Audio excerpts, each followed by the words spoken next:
Her own grandfather traded her for 3 days of water. A prospector found her in the desert. The canteen was bone dry by the time I found her. I heard her before I saw her, not crying past that. A sound more like a dog makes when it's given up, a low thing coming from behind a creosote bush, half buried in the shade of a rock that wasn't big enough to shade a jackrabbit. I almost rode past. I've told myself that since. I don't know if it's true. She was 17, maybe 18. Small. Her lips were split open like old leather left in sun. Both hands were rope-burned, raw, wrists tied, the rope staked into the hardpan with a prospector's pin, the old kind iron bent at the top. Whoever had done it knew what they were doing. She wasn't going anywhere on her own. I had 2 canteens on the mule, one empty, one with maybe a quarter left.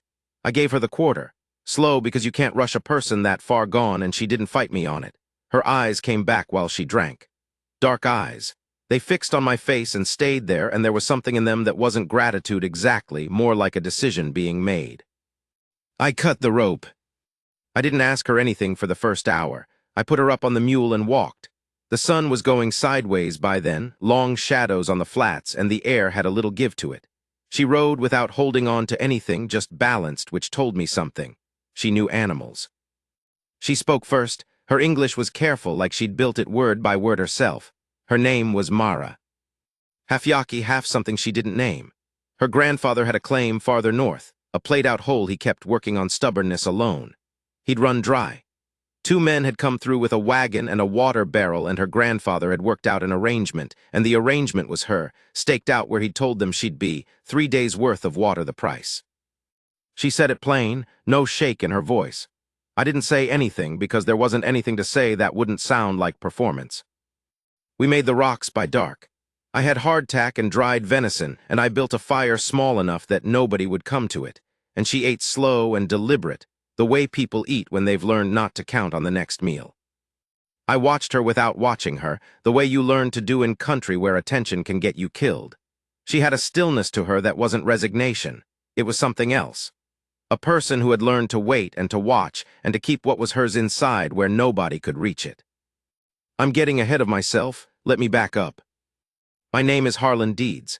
I was 53 years old that summer, and I had been alone for 11 years, since my wife Ellen went in the winter of '81 with the fever that took 3 people on our street and spared everybody on the next one over, which is the kind of thing you stop trying to make sense of after a while. I'd sold the farm. I'd drifted. I'd done some assaying work, some hauling, a season of driving freight between Tucson and the border. I wasn't looking for anything particular. I want to be honest about that. A man who tells you he was looking for love when he was 53 and sunburned and alone in the desert is either lying or writing a book. I was looking for a good vein. That's it. I had a map from a Pima man who owed me a favor, and a mule named Cletus who I liked better than most people I'd met, and I was 3 days out from Maricopa Wells and not finding much. That was my life. I'm not complaining. It was a life. We rode together the next day because there was no other arrangement that made sense. She couldn't go back north, and she didn't have south to go to, and I wasn't going to put her down on the desert road alone and call that doing right by anybody. She knew that stretch of country better than I did. She knew where there was water that didn't show on any map I'd ever seen, a seep under a black rock face. You had to know how the stone tipped, how to read where the moisture gathered. She showed me without making a lesson of it, just pointed and I learned. She cooked better than I did on a fire half the size I would have used.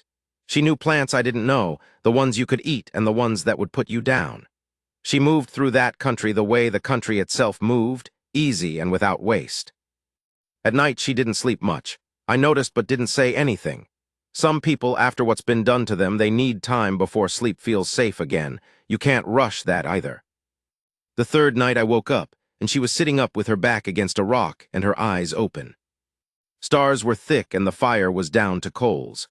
I sat up too, because something felt different, a change in the air, and I put my hand on the rifle next to me without thinking. She said quietly, 2 men east. I couldn't hear anything, but I trusted her and I moved to the rock and got low and waited, and 10 minutes later I heard horses, 2 of them walking slow, the way horses walk when their riders are trying not to be heard. They came in at the edge of the firelight and stopped. The 2 men with the water wagon. They'd followed the trail back. I stood up. I won't dress up what happened. There were words exchanged that aren't worth repeating. The shorter one made a move, and I put a bullet into the dirt between his feet. And then I said what I had to say in a voice I'd learned from a sergeant in the war who could make grown men sit down and think hard about their choices. And they sat down and thought hard about their choices. And then they turned their horses and rode back the way they came. I don't know what they expected. A 53-year-old prospector with a mule, maybe, not what they got. When I turned around, Mara was standing behind me and to the right, which is where you stand when you're covering someone. She had my spare pistol in both hands, and it was level and steady. She'd found it in the pack without asking me, which told me she'd known where it was since the first day. She lowered it and looked at me. "You didn't run," I said. She looked at me like that was the stupidest thing she'd ever heard. "Neither did you," she said. We found the vein 6 days later. It wasn't a great vein. It was a decent one, enough to file on and work for a season and come out with something real. I filed it under both our names because she knew the country and she'd showed me the water, and I didn't see any logic to doing it another way. She didn't say anything when I told her, just looked at me again with those dark eyes, the way she'd looked at me the first night, like she was still finishing that decision. We worked the claim together through the fall. I built a proper camp, then something closer to a shelter, then, when it got cold, something that was starting to look like walls. She made a door out of wood I dragged down from the higher ground, and she set it in the frame level and square, and it fit better than any door I'd ever hung. I don't know exactly when it changed between us. I'd say there wasn't a moment, except there was one evening in November, the light going orange on the rocks, and she handed me the coffee the way she always did, and I took it, and our hands held the same cup for a second longer than they needed to. And she didn't pull back, and I didn't pull back, and when she finally let go, she sat down next to me, close, and we watched the dark come in together without saying anything. She was 23 years old. I was 53. I know how that sounds to people who weren't there and didn't know her. People who weren't in the desert and didn't see what she was capable of, the particular kind of strength that doesn't announce itself. I'd spent 30 years around men who announced their strength constantly. Mara didn't announce anything. She just was it. There's a thing that happens to a man when he's been alone long enough, when the years have worn down whatever it was that made him feel like he mattered, not to the world, not to history, just to another person. You start to believe the wearing is permanent.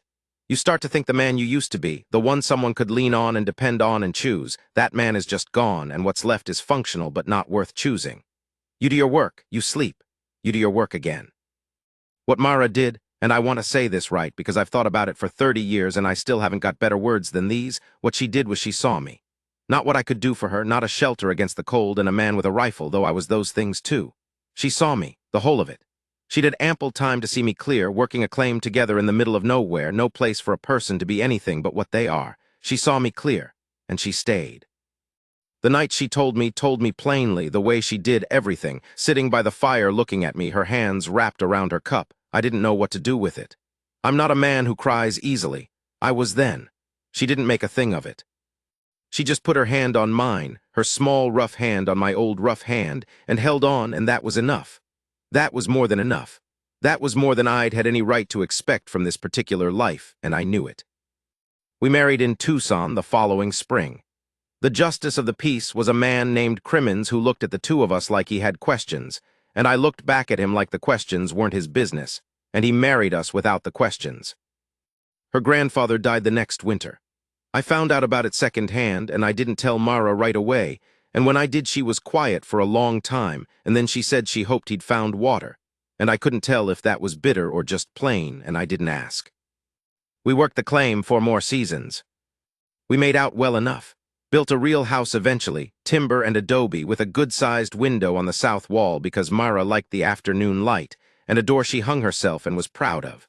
Neighbors came over the years. A town started, the way towns do, arguments and all. I lived another 31 years from that first morning I cut her loose in the desert. 31 years. I say that now and I can't quite believe the arithmetic of it. I was a 53-year-old man with an empty canteen and a mule. And then I wasn't alone anymore, and the 31 years that followed were the best years of my life by so much distance that the years before them barely feel like the same life. She's asleep right now in there. I can hear her through the wall when it's quiet enough, which it is tonight. The kind of breathing that means all the way under the good sleep. I come out here some nights and sit on this step when I can't sleep myself. Not because anything's wrong. Sometimes I just want to sit in it, this life, this particular life that I almost didn't have, that I almost rode past without stopping to listen. The rifle's still in there, inside the door. The spare pistol, too, on the shelf she built. Some things you keep.